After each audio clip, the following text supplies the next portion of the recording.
how does addiction eventually chip away at your life and your self-esteem?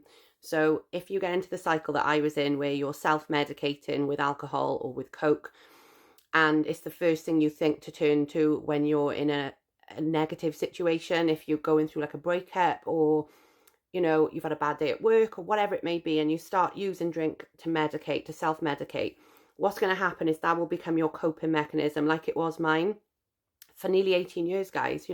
So instead of dealing with things head on, I was running away from everything. I would never deal with any situation head on, because for me, the answer was always at the bottom of a bottle of wine, or a bottle of a bag, bottom of a bottle of vodka.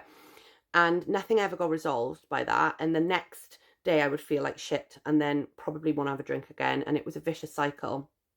What happens as well is that over time you lose your self-respect, because you know that you're not dealing with anything yourself.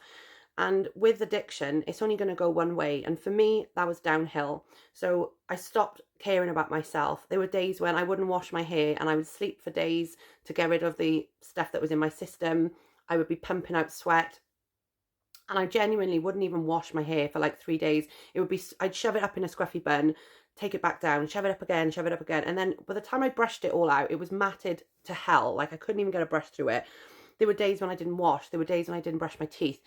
There were days when I left dishes in the sink. There were days when I left washing undone. And, there were times when I didn't leave the house for days, like because of the fact that it just consumes you. And that's where it ends up. Like you might think that at the moment you're surviving and you're keeping your job going and whatever. I was that person. But at some point, if you're using it, especially if you're using it as a coping mechanism, it's not a healthy relationship with alcohol. And a lot of people will use alcohol and Coke or whatever as a coping mechanism, and they don't do it socially, or they don't do it for fun. I was never a social drinker. It was always behind closed doors.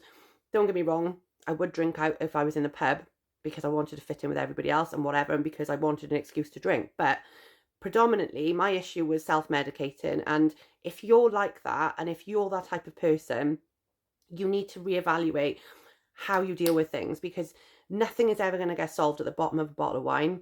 Nothing's ever going to get solved at the bottom of a bag. And when you start to deal with things better, when you start to deal with things without using drink, you start to believe in your ability, and your confidence comes back, and you start to realize that actually you don't need that shit in your system, and that you actually do deal with things better.